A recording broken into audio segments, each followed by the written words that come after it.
주식 만남을 꿈꾸는 모든 투자자를 위해 실력으로 보여주는 든든한 레벨업 가이드들의 숨은 노하우를 공개합니다. 클래스가 다른 고품격 주식 토크 만렙 박주식.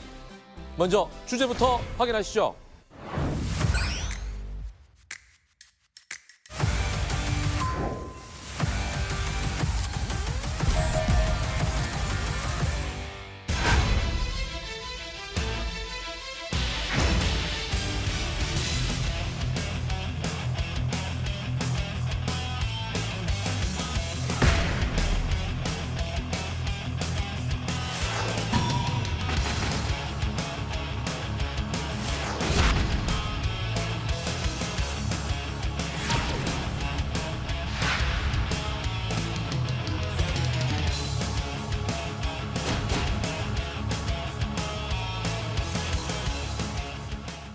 오늘의 레벨업 가이드를 소개합니다. 한동훈 전문가 그리고 류태영 전문가 나오셨습니다. 어서 오십시오. 네, 반갑습니다. 네.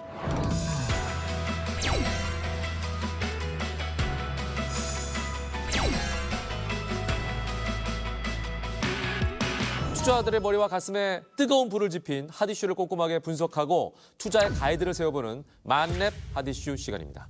첫 번째 이슈는 2023년 8월 31일자 경제신문에 실린 기사 내용으로 확인하시죠. 제목이 이렇습니다.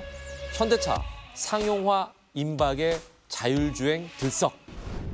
연말 시속 80km 레벨 3 세계 첫 운행 소식에 자율주행 관련주들이 상승했다는 기사인데요. 현재 판매되고 있는 레벨 3 차량의 시속은 60km가 한계라고 하죠. 이에 기존 완성차 업체보다 기술력이 높은 자율주행차를 세계 최초로 선보이게 되는 현대차의 행보가 투자자들에게 단비를 내려주게 될지 두 전문가와 함께 자세히 알아보겠습니다. 자, 올해 마지막 불꽃으로 자율주행이 타오를 것이다. 자율주행, 지금 눈여겨봐야 된다. 등등등 여러 얘기가 나오는 만큼 자율주행에 굉장히 힘이 실리고 있습니다. 그렇다면 역시나 자율주행 관련주가 상승할 수 있는 중요한 징후들도 포착이 되고 있다는 내용인 거죠. 지금 현대차가 다시 이제 재정비하기 위해서 지금 뭐 이렇게 또 심사를 하고 이런 과정이 있다고 합니다. 그만큼 다시 이제 기술을 투입하고 더 속도를 내기 위해서 좀 집중하기 위해서 이런 모습이 있기 때문에 또 연초되게 되면은 또 그런 이슈들이 또 불탈 가능성이 상당히 높다. 이렇게 좀 판단하고 있습니다. 예. 왜 그 영화에 보면 그런 말 있잖아요. 어떤 말? Coming soon. 그렇죠. 자율주행 시대에 이제 본격적인 그 대전의 서막이 내년부터 이제 시작되지 않나. 2024년부터 이렇게 생각하는데 봄이 오기 전에 보면 뭐 개울가에 물이 이제 막 얼어서 막 흐르고 이런 소리들을 보면 이제 봄이 다가오는구나. 그렇죠. 느끼지 않습니까? 근데 자율주행이라는 것이 자동차에만 국한되어 있는 게 아니거든요. 우리가 생각하면 로봇도 마찬가지고 요즘은 또 선박도 이제 자율주행을 하는 선박들이죠. 자율주행 선박. 예를 들자면 호떡집이 있어요. 예, 포장마차가 있죠. 그러면 저기 호떡을 파는 포장마차도 많은 돈을 벌 수 있겠지만 거기에 밀가루라든지 설탕이라든지 재료를 공급하는 공급업체. 데가 더 많이 벌 거 아니에요. 그렇죠. 그러니까 자율주행 시대라고 한다면 우리가 최근에 시장 내에서 여러 가지 움직이는 반도체라든지 디스플레이라든지 이런 업종들 주가가 최근까지 좋은 움직임을 보이고 있기 때문에 이미 예일은 달고 있지 않는가. 야, 자율주행 얘기해보니까 재밌네요. 우리 단순하게 자동차 얘기만 했는데 이거를 확대시켜가지고 여러 분야에서 쓸 수 있는 그 가능성이 무궁무진하다 이런 생각이 드는데, 자, 레벨 3 자율주행차 상용화가 시작이 되면 이제 경쟁할 업체들이 나타나잖아요. 그렇죠. 테슬라와 우리나라는 이 현대차. 이 둘의 승부가 엄청나게 치열할 것 같아요. 왜냐면 선두 자리에 대한 그 다툼이 필요하지 않습니까? 네. 근데 참 이 부분에 대해서는 이미 테슬라가 거의 전 세계에서 가장 압도적이다 보시면 될 것 같아요. 압도적이다. 네.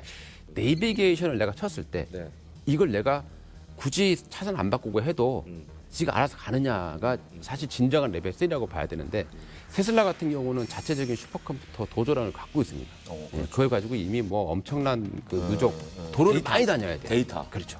추월, 그다음에 긴급 회피 기능, 그다음에 교차로에서 파란불로 갑자기 바뀌었을 때 계속 앞차를 따라가서 있는 그런 기능들, 그리고 빨간불로 바뀌었을 때 쓸 수 있는 기능들, 이런 기능들은 사실상 지금 테슬라가 다 가지고 있습니다만은 나중에 정말 이게 교통망까지 갖춰지면서 이 신호 체계와 다 갖춰지면서 하게 될 때하고 현대차 같은 경우에는 요 강남 지역이 있죠. 우리 뭐 교통 지역이라고 불리는 강남 지역에서 지금 테스트를 하고 있거든요. 그러니까 이런 부분들이 나중에 보게 되면은 더 극한화해서 했기 때문에 조금 더 나중에는 더 잘할 수 있지 않을까 이런 기대감도 가질 수 있겠죠. 결과적으로. 네. 현대차 그룹도 나름대로 뭔가 좀 이렇게 내세우고 싶은 게 있을 거 아니에요. 그러니까 차별성을 갖고 그렇죠. 싶겠죠. 작년 5월이죠. 네. 그때에 메르세데스 벤츠가 자율주행 3 레벨 3 기능이 달려 있는 그 드라이브 파일럿이라고 있어요. 독일에서 한번 시운전을 했는데 60km 시속. 네. 그거밖에 안 돼요. 사실 우리가 60km 놓고 고속도로에 달리는 사람이 어디 있습니까? 120 달리다가 네. 60 달리면 거의 뭐 기어가는 것처럼 느껴지죠. 그래서 이제 이 기아가 내놓은 이번에 그 이제 그 고속 자율주행이 될 수 있도록 그게 이제 80km까지 해서 그 부분이 된다 그러면 이제 우리가 세계 이렇게 상용화해서 그래도 실질적으로 쓸 수 있는 정도의 속도로 낼 수 있는 거는 우리가 최초. 그럼요. 80이면 좀 달리는 것 같은 되겠다는 느낌이 거죠. 들죠. 네. 이 레벨 3 자율주행 상용화에 있어서 테슬라와 현대차 중에 확실히 더 잘 갈 것이다 라고 하는 건 이제 테슬라를 얘기하셨는데 네. 수혜주는 어디냐? 테슬라냐? 현대차냐? 근데 테슬라의 수혜를 볼 수 있는 그 자율주행 관련 업체들이 국내에서는 많지가 않죠. 왜냐하면 테슬라는 거의 다 하고 있기 때문에. 그래서 본인들이 다 그냥 라인을 다 가지고 그 있는 결국에는 카메라 네, 쪽이거든요. 그러니까요. 그럼 카메라 쪽에서 내가 큰 기업을 보고 싶다. 그럼 삼성전기하고 LG로테 보시면 되고요. 근데 아니면 나는 조금 더 탄력적인 거 보고 싶다라고 하면 IR 필터라는 게 있어요. 그러니까 블루 필터라는 게 있는데 뭐 가시광선 있고 좌회선 있고 있지 않습니까? 거기서 필요한 것만 받아들이는 그런 필터가 있어요. 그 필터를 하는 업체는 또 옵트론틱이라는 회사가 있습니다. 그 정도로 알아두시면은 테슬라 쪽은 거의 나오지 않느냐. 테슬라 쪽은. 네. 그럼 현대차 쪽은요? 이 라이다와 관련돼 있는 종목은 어떤 거 추천할 게 있으세요? 사실 대한민국 증시에서는 라이다 관련 기업이라는 기업이 없습니다. 아, 그래요? 좀 냉정하게 이야기하면 없다고 표현하기 미국에 맞고요. 있는 기업 비상장 기업이 하나 있긴 있잖아요. 어디요? SOSL이라고. 그게 이제 지금 현재 제가 알고 있는 기술 특례로 해갖고 지금 상장 심사 넣으려고 지금 들어간 걸로 알고 있는데 SOSL 같은 경우에는 3D 고정형 라이더를 개발한 기업이에요. 그래서 지금 뭐 비상장 전부터 시작해서 지금 관심을 가지고 있는데 기존의 어떤 라이더 대비해가지고 소형이고 좀 더 실용성 있고 단가도 좀 낮다. 이렇게 해가지고 좀 관심을 가지고 있는데 이 부분은 한번 더 체크를 해봐야 될 부분인 것 같아요. 그 관련주 하나가 있다라고 하면 그러니까 라이다를 만드는 회사는 아니에요. 네. 근데 이제 이 라이다를 쓰게 됐을 때 네. 먼지가 끼거나 네. 뭐 이런 경우가 생기지 않습니까? 그래서 그걸 이제 자동으로 클리닝해 줄 수 있는 아, 라이다의 청정 상태를 유지해 줄수 있는. 그런 기업 DY라는 회사가 있습니다. DY. 예, 오늘 이제 좀 재미삼아서 한번 봐주시면 좋을 것 같고요. 예. 이거는 뭐 모든 거에 또 공통분모가 될 수 있는데 자율주행 시대가 우리가 발전하게 되면 집이 되고 직장이 되고 다 되지 않습니까? 그럼 우리가 거기가 좀 아늑해야 되고 좋아야겠죠. 그러다 보니까 이제 디스플레이 쪽에 관심을 많이 가져야 된다 이야기 드리는 거고 앞서 뭐 LG 노텍이나 삼성전기 이야기 하셨지 않습니까? 워낙 또 LG 디스플레이가 전 세계 또 이 차량의 디스플레이 시장의 뭐 60% 이상을 장악하고 있다 보니까 절대적인 거고 저는 대표적으로 이제 주목해볼 기업 중에 하나가 세계 최초로 이게 3D 글라스 있잖아요. 커브 글라스. 예. 우리 디스플레이가 나오면은 스마트폰 액정도 마찬가지겠지만 이게 고가잖아요. 비싸지 않습니까? 보호해야 되죠. 네, 그렇죠. 그래서 그런데 커브 글라스가 필요하죠. 네. 그래서 이걸 곡선형으로 3D 커브 글라스를 세계 최초로 만든 기업이 JNTC예요.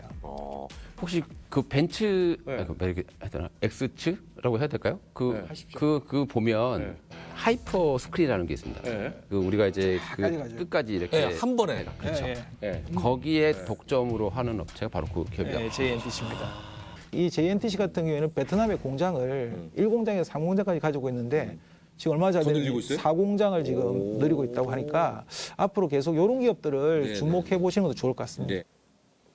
매번 얘기하는